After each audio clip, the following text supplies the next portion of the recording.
പെട്ടെന്ന് അദ്ദേഹം അടുത്തുണ്ടായിരുന്ന പ്രസാദപാത്രത്തിൽ നിന്നും ഞങ്ങൾക്കെല്ലാവർക്കും പ്രസാദം തന്നു.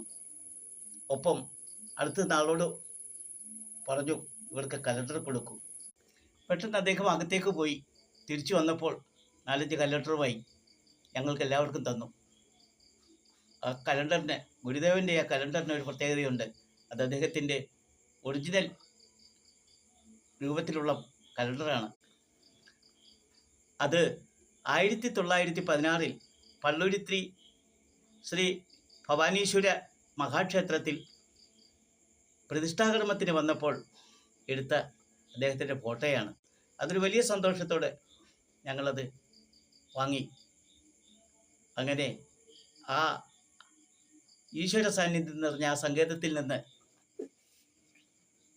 ആ മഠാധിപതിയെ കണ്ട ചാരിതാർത്ഥ്യത്തോടെ ഞങ്ങൾ നാട്ടിലേക്ക് തിരിച്ചു.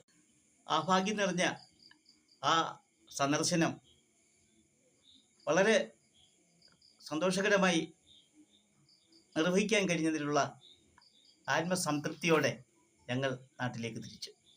ഇത്രയും കാര്യങ്ങൾ നിങ്ങളുമായി പങ്കുവെക്കാൻ കഴിഞ്ഞതിൽ ഞാൻ വളരെ കൃതാർത്ഥനാണ്. നന്ദി, നമസ്കാരം.